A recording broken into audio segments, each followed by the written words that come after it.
All right, so I wanted to give a bit of a preview for Anthony Joshua versus Alexander Povetkin, which is going to be happening this coming Saturday, September 22nd. Fight that I'm not necessarily entirely excited for. I know, of course, this is going to be a big stadium fight and everything in Wembley Arena over in London, England. Um, but to me, like, this is just kind of like a further coronation for Anthony Joshua as a world champion. Alexander Povetkin, even when he first came out of the Olympics back in 2004, I was not a believer in him back then. I really wasn't a believer in him by and large throughout his pro career. I remember Eddie Chambers boxing his ears off the first half of their fight, and then, I guess kind of getting slowly overwhelmed by the pressure and volume of Povetkin. But Povetkin never like outright really just manhandled Chambers to me. At least that I remember it anyway. It's been a while since I actually watched that fight, but my memory of it is that Chambers kind of gassed out. Povetkin kind of turned up a bit later on in the fight, and he won that fight, and he was supposed to become a mandatory thereafter for Vladimir Klitschko, and he basically sat on that mandatory position for year after year after year after year after year. And it's so funny too, because I remember going back, people like Povetkin's camp were trying to blame Teddy Atlas for saying like, oh, like Teddy Atlas is the reason why we never got a chance to fight Klitschko. And Teddy Atlas himself had said like Povetkin's not ready for Klitschko. But this was already like 2.5 years into Povetkin straight up ducking his mandatory position. Like, how are you a mandatory challenger and you're the one ducking the champion? Like, to me, like I like that's something that I hear like before that I had never seen that. So to me, like that was a big. At that point, basically, I was like, "Fuck Golovkin," fuck Golovkin, fuck Povetkin, fuck Povetkin. You know what I mean? That's the way that I felt about it. Like, like how the fuck are you a mandatory challenge? Like, you like challengers should be like killing for the chance to fight against the champion, especially against somebody like a Klitschko, who at the time was, really becoming a cash cow of the sport. And, but him and Vitali to a lesser degree, I think, because Vitali was having the injuries and all that stuff, so he had the big layoff around that time.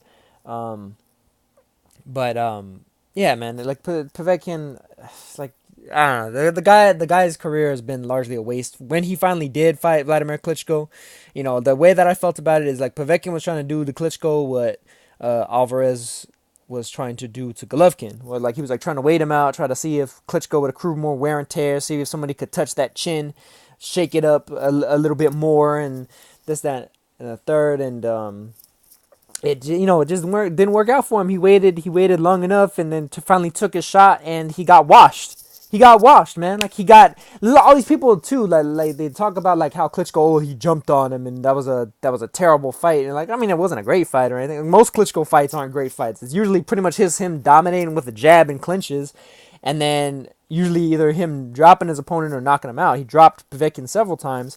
I remember one of those times was just with a beautiful clean left hook. That was no clinch. It was just a flush left hook. Povetkin did a little dance on his way to the canvas, and that was all there was to it, man. Povetkin got washed. I don't think Klitschko probably lost a round of that fight. That was one of Klitschko's easier fights. That was easier than the David Haye fight.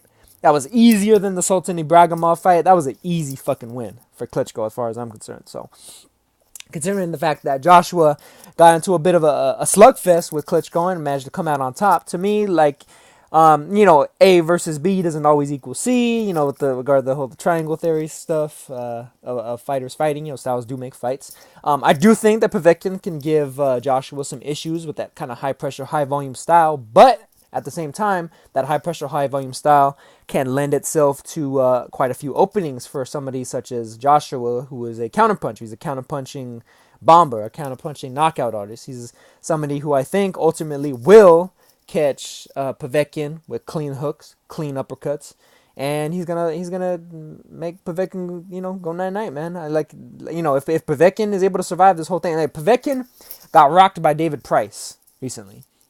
He got rocked by David Price, and he looked like he was in serious trouble when Price dropped him, virtually. So honestly, I think Joshua is going to be able to do that and then some. I think Povetkin can give him some trouble on the inside. Joshua, I think, is somebody that needs a little bit of range. A little bit of range to be able to really get his best stuff off. He needs to not be all the way in the pocket, but maybe just like a step or two behind, in order to really get full leverage on those nasty hooks that he'll throw. His style to me has always been kind of reminiscent of like as like a heavyweight version of Canelo Alvarez and everything. And hey, maybe considering Alvarez showed a bit more of a front foot game against Golovkin yesterday, even at a higher weight class, and against a bigger opponent than he had been previously. He typically was only front foot heavy against smaller opponents in the past. Maybe Joshua will show something of the same thing. Maybe he'll be going out there and really looking to like kind of match strength for strength, power for power with Povetkin. And even then, honestly, I think whatever way Joshua kind of chooses to fight the fight, he could probably beat Povetkin. I think he's just too good. I think he's too strong. He has too much power. If Povetkin somehow is able to absorb all the shots that Joshua hits him with, and is still there and is still plugging away, working in the sixth, seventh, eighth round, what have you, then we could be in for an interesting fight. But otherwise, honestly, I got Joshua. I got Joshua by knockout. I think it's going to be a big showcase, big show over in the UK, and Joshua's going to get a little bit more clout, because there's for whatever reason there's always been this big contingent of Povetkin fans, even though like I don't exactly see what the guy's ever done to really like give these people all this faith and in the guy. I mean, he ducked for several years. He damn near lost to Eddie Chambers. Got washed by Klitschko, and I mean, the fight with Wilder never happened, but that was due to Povetkin's own problems. But beyond that, yeah, I mean that's pretty much all I got to say about Joshua versus Povetkin, man. I got Joshua knocking Povetkin out, and then hopefully on to bigger things, man. It looks like the Wilder versus Fury fight isn't happening. I'm not sure exactly what the deal is with that whole situation.